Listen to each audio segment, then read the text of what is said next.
Hello, souls and demons. Welcome back. Today's story is called The Sound of Dying, written by Getyaisha. So sit back, grip your seats, and enjoy. James was the oldest son of the Hill family. His sister Kim was 5 years younger and, at the age of 11, was the baby of the family. Their father Travis worked at a local garage as a mechanic, and their mother Erin was an elementary school teacher. They didn't have a lot of money and things got rough at times, but they always seemed to come out on top. James was your typical moody teen, but all things considered, he was a good kid. Kim, on the other hand, was more of a troublemaker. She got away with most of it because she was a world-class liar. And it was hard to believe someone so cute and innocent looking could be the devil in disguise. James was walking Kim home from school one afternoon and stopped at the corner store to grab a soda on the way. "Don't steal anything, I'm not fucking around, Kim. I swear if you get us in trouble, I'm snitching." Smiling at him, she held up both hands and rolled her eyes. "Who, me? I would never do something like that. Besides, if you tell on me, I'll tell on you." Narrowing his eyes at her, he had to smile. She was always quick with a comeback, and as much as he wanted to be mad at her, he just couldn't. "Whatever," he said, holding the door open for her. Reaching up and slapping him across the cheek as she passed by, she giggled, "Tag, you're it." Then sprinted away, running through the store. He chased her for a few steps before the lady behind the counter yelled out, "Stop all that messing around. You break it, you bought it." Kim responded by waving and giving her a big smile, saying, "Hey, Miss Margaret, sorry about that." The whole time her free hand was stuffing candy in her pocket. James let out a sigh and smiled to himself, while walking to the cooler to grab an ice-cold cherry lemonade. Pulling the bottle from the rack, he called out to his sister, "Do you want something to drink, Dot?" Dot was the nickname her father had given her. He said it was because she looked like some cartoon character he'd watched growing up. She danced over to the cooler, listening to the radio playing behind the counter, and stopped. Kim stood there looking at all the different types of drinks to pick from, while humming along to the tune in the background. James was getting impatient and she knew it, but that was half the fun of picking out a new drink. Every time they stopped at the store, she would get a different soda just to bug him. "Will you please speed it the fuck up? I'd like to get home sometime today." She turned and stuck out her tongue at him, while opening the cooler and picking out a strawberry cream soda. James knew she wasn't going to drink it and would just be wasting money, but he didn't care as long as she didn't do anything else while they were in the store. When they finally went to pay for their things, Miss Margaret was standing behind the counter staring down at the cash register with a blank expression on her face. The DJ on the radio made a quick announcement. "You're listening to Dave in the afternoon, bringing change to the masses one song at a time. You're gonna love this one, boys and girls. It's a real headbanger." Some guitar riff sounded off and Miss Margaret screamed and then started slamming her head against the counter, till she gashed open her forehead and collapsed. Kim gasped and went wide-eyed as James grabbed her by the arm and rushed out of the store. When they made it to the sidewalk, Miss Margaret had gotten back to her feet and came running towards the door. Keeping a firm grip on his sister's arm, they ran all the way home. Neither of their parents had made it in yet, but that wasn't unusual. They normally got home late on Fridays, so James wasn't surprised. Rushing inside and locking the door, he pulled his phone out of his pocket and called his father. "Hey kiddo, what's going on?" he asked in his usual happy tone. James stuttered and stumbled through his words, nervously peeping out of the window. "Dad, I think Miss Margaret is chasing us. She went crazy at the store, and now she's after us." My father didn't respond for a second, and James could hear the radio playing that same song in the background. When he finally spoke up, he sounded strange. "I love this song." He hummed a couple of bars of the tune, then chuckled and said, "It's probably nothing to worry about, kiddo. I'll stop by there on the way home. You two stay out of trouble, I'll be done here in a few." The second he hung up the phone, Kim came rushing into the living room. "She's outside, standing in the street. You don't think she's mad about the candy, do you? I'll give it back, I swear." James shook his head and went to the window to look out at the street. "I don't think it's the candy, Dot. She's acting crazy, maybe she's on meth or some shit. Dad said he was almost done at work, so he should be here soon. Why don't you go up to your room? If anything happens, I'll let you know." Miss Margaret eventually left, and an hour later their mother pulled into the driveway. By then, James was in his room playing video games and Kim was watching television. Opening the front door, Aaron called out to the children, "Hey guys, could you come give me a hand? I've got a few bags to bring in." Pausing his game and heading for the stairs, he heard a familiar tune playing outside. Walking out of the front door, he could see Kim and his mom pulling grocery bags from the trunk. And as he headed towards them, the roar of an engine grabbed his attention. Looking down the street, he saw his father's truck speeding in their direction. The closer it got, James could see blood spattered across the hood, standing out against the white paint. "Mom!" he screamed, pointing to the truck. Kim, carrying a few bags, passed him by, heading inside and turned to look. They both watched as their mother smiled, then turned to wave at their father who gunned his engine, aiming his truck directly at her. Everything happened so fast. In the blink of an eye, he jumped the curb and plowed into her. There was an explosion of sound and a cascade of flying glass, leaving James paralyzed by what was unfolding in front of him. He couldn't think. His body felt numb and his mind went blank as his sister's horrified screams played out like white noise in the background. Tears rolled down his cheeks while he watched the door of the truck creak and whine open, allowing his father to stagger out onto the lawn. "Hey, kiddos. Get over here and give old Dad a hug," he said through a mouthful of cracked teeth and blood, while he stumbled towards his horrified children. Stepping back, James felt Kim tugging at his arm. Quickly glancing at her, James grabbed her by the hand and ran inside. Slamming the door shut behind him, James dug his phone out of his pocket and called the police. 911, please state the nature of your emergency. "Hello? My name is James Hill. I live at..."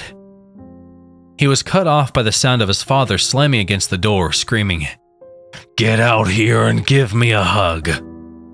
Startled by the impact, he dropped the phone, turning around in time to see his father picking up a large flower pot off the front porch. Between Kim's screaming and the chaotic nature of the situation, James couldn't think. He knew his parents kept a gun in their closet.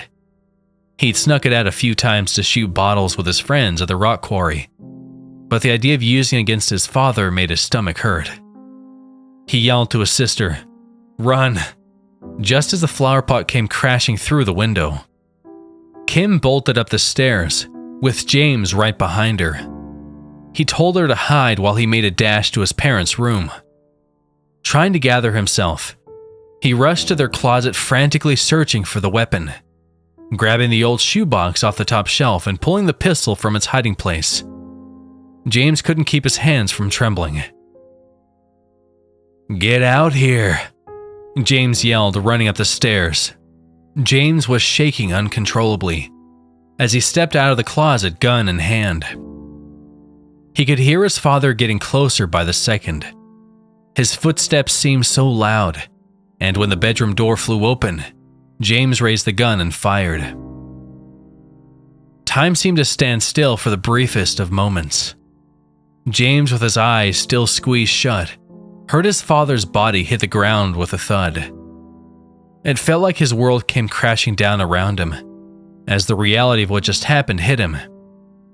His stomach lurched and bile rushed into his throat, causing him to spew before blacking out.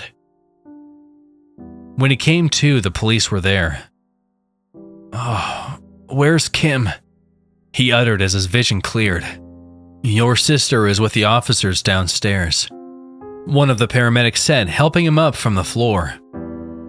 "Are you hurt?" Wiping his mouth and looking at his father's lifeless corpse, laying in the doorway, James shook his head. "What about my mom? Is she—" He couldn't bring himself to ask the question, as tears welled up in his eyes. The medic gave him a look that told him everything he needed to know. His heart sank and he broke down crying, as they led him out of the house to Kim, who being looked after by the police. They stood there holding on to one another, crying while officers poured into their home. After a few minutes, screams could be heard from inside, followed by gunfire. Before anyone knew what was going on, Travis, now covered in blood, came racing out of the house. He snarled like a wild animal and dove on the first person he saw. They tussled on the ground for a moment before Travis bit into the officer's face, tearing away a huge mouthful of flesh. More officers rushed him in an attempt to get him under control. They used tasers and batons, but they couldn't stop him. When they opened fire on him, James and Kim thought it was over, but he kept attacking until one of the officers finally shot him in the head. Later that night at the police station, the two sat in an office waiting on their aunt to arrive and take them back to their house. Kim was asleep on a couch, while James stood at the window watching the parking lot. He couldn't wrap his mind around what was happening. Why had his father done this, and what was going to happen to them now that they were alone in the world? The sound of Kim waking up finally snapped him out of the daze, and he turned to look at her. Kim yawned and stretched before sitting up and looking at him. "Do you think Miss Martha is still after us?" James looked at her for a second, puzzled by her question. She smiled and scratched her head, looking around the room. "Mom and Dad are going to be mad. I didn't know she was going to chase us. Are we in trouble?" Getting up from the couch, she started humming a little tune. James didn't know if she was joking or if she really didn't remember what had just happened. "Dot, are you okay? You're acting weird. You know Mom and Dad are—" He stopped himself. For some reason, he just couldn't bring himself to say it. Now dancing, Kim made her way over to where he was standing and stopped, smiled and slapped him in the face. "Tag, you're it." She giggled and ran for the door, throwing it open and sprinting off down the hall. "Get back here," he yelled out after watching her dart down the hall, disappearing around a corner. Running to catch up to her, James stopped at the end of the hall. The place was a madhouse. Even though he'd never been in the police station, he couldn't believe how many people were being brought in. There were literally people everywhere, and all of them were acting crazy. Some were screaming while others laughed hysterically. There were even a few that were banging their heads against the wall. Confused by the situation, he stopped for a second to look around, but there was no time. He had to catch Kim before she'd gotten them into trouble. Scanning the busy room for any sign of her, he caught a glimpse of her purple jacket speeding around another corner. Weaving through the crowd, he made his way over and spotted her going through a door. James ran as fast as he could and followed her in. Pushing through the door, he found himself in a room filled with filing cabinets. "Kim, come on. Stop messing around. We're not supposed to be in here," he called out, slowly moving through, trying to catch sight of her. He'd made it halfway down the first aisle when the lights went off. Kim's voice called to him from somewhere in the darkness. "Come and get me." He could hear the squeaking of her tennis shoes against the tile floor as she ran laughing the whole time. "This isn't funny, Dot. You're going to get us in some serious trouble. Turn on the lights and quit fucking around." He was trying his best not to lose his temper, but with all they'd been through, it wasn't working. Something slammed into his left leg, and a stinging sensation made him yelp. "Oh, shit!" Before he could say anything else, the lights clicked back on, and there she was, holding a stapler and smiling. Looking down at his leg, he saw the staple stuck in his calf. Kim laughed and pointed at him, saying, "Gotcha," as an officer came storming towards them. "You two shouldn't be in here," the burly officer said, with an angry expression on his face. Turning on the charm, Kim smiled at him and apologized. When it was all said and done, they didn't get in any trouble for the stunt, but they remained locked in an office until their Aunt Tabitha arrived to pick them up.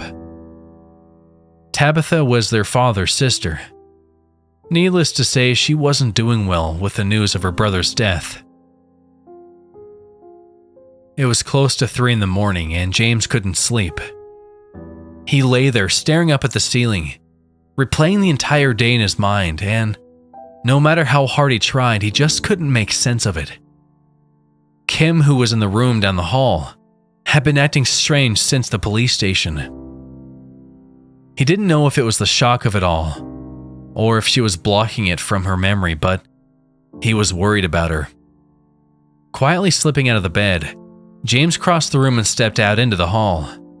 Doing his best not to wake his aunt, he went to Kim's room and opened the door. She wasn't there.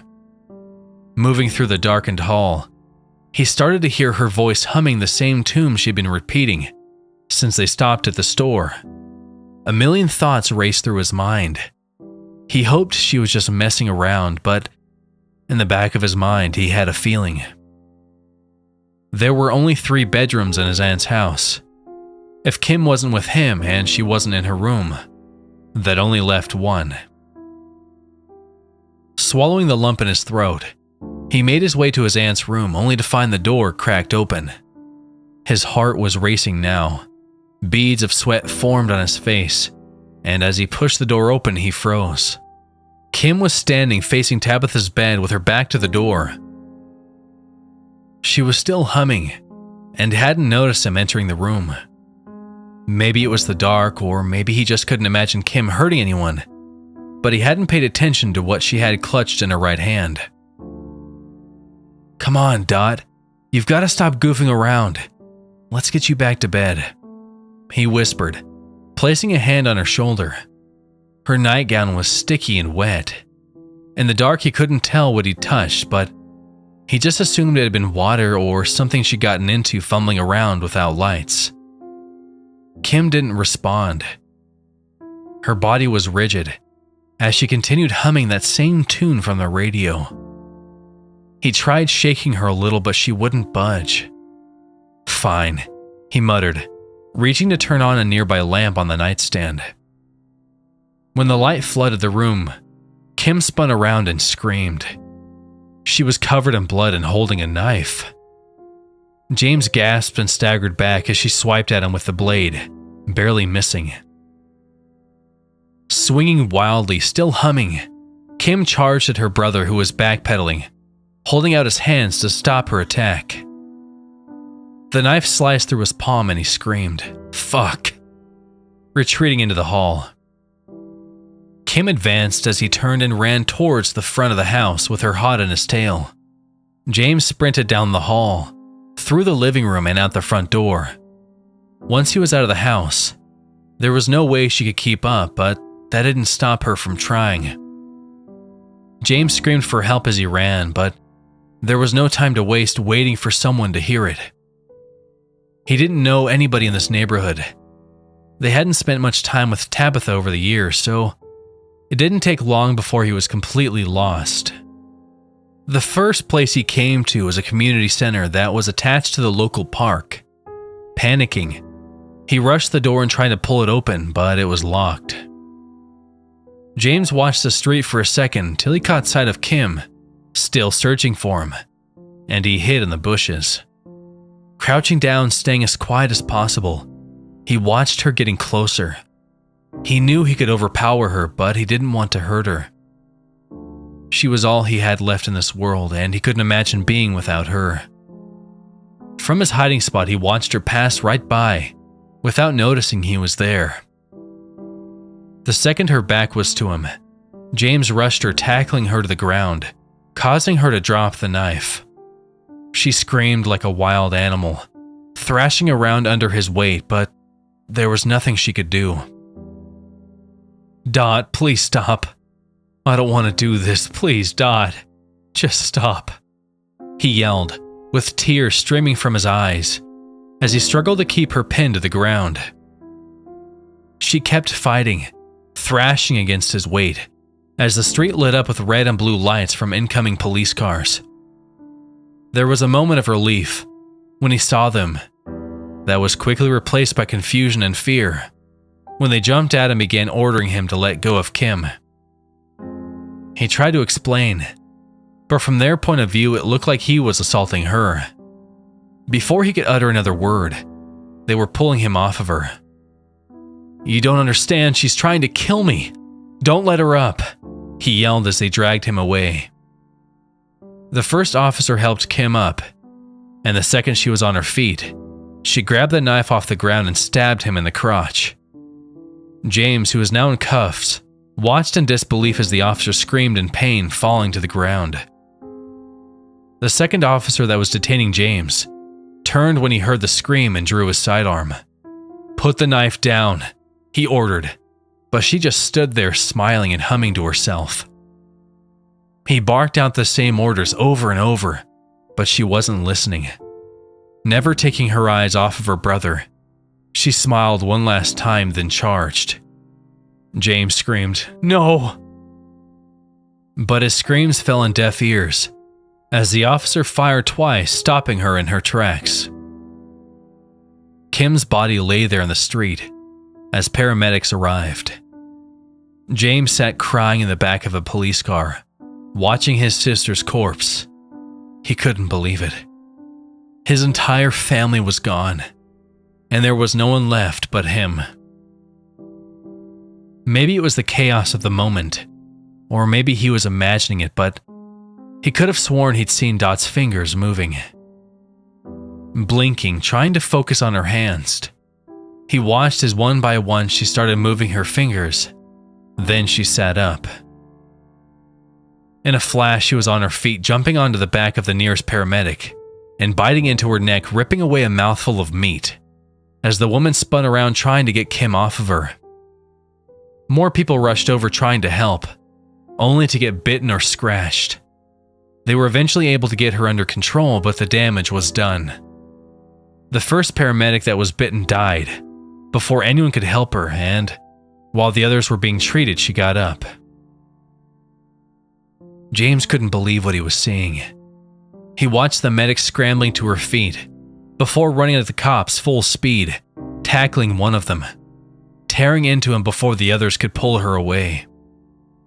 While they wrestled with her, screams erupted from the ambulance. Kim had gotten loose.